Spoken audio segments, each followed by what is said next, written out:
জামায়াত ইসলামীর নায়েবে আমির অধ্যাপক মুজিবুর রহমান বলেছেন, আমরা মানবরচিত আইনের সংবিধান দেখতে চাই না, মদিনার ইসলাম কায়েম করতে চাই। সংস্কারের মাধ্যমে আমরা সংবিধান থেকে ইসলামের ধারা করতে চাই। মঙ্গলবার ২ ডিসেম্বর বরিশাল নগরীর ঐতিহাসিক বেস মাঠ পিআর পদ্ধতির জাতীয় নির্বাচন এবং জাতীয় নির্বাচনের পূর্বের গণভোট সহ ৫ দফা দাবিতে আন্দোলনরত ৮ দলের ধারাবাহিক কর্মসূচি অংশ হিসেবে বিভাগীয় সমাবেশে সভাপতির বক্তব্যে এসব কথা বলেন তিনি।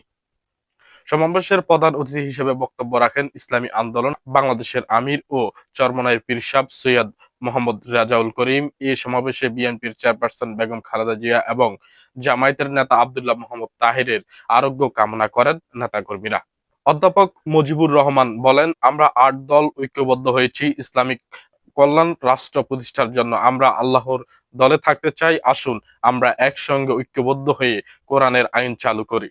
তিনি আরো বলেন, একটি দলকে নিষিদ্ধ করা হয়েছে, কিন্তু তাদের যারা সহযোগিতা করছে তাদের নিষিদ্ধ করার দাবি জানাই। আমরা অনেকে আগেই পীর পছন্দ করতাম না, আমিও ছাত্র জীবনে এমনটাই মনে করতাম, কিন্তু আজকে চরমোনাই পীর সাহেবের পাশে বসে মনে হলো তিনি শুধু পীর নয়, তিনি বাংলাদেশের ইসলাম প্রতিষ্ঠার একজন মহাবীর।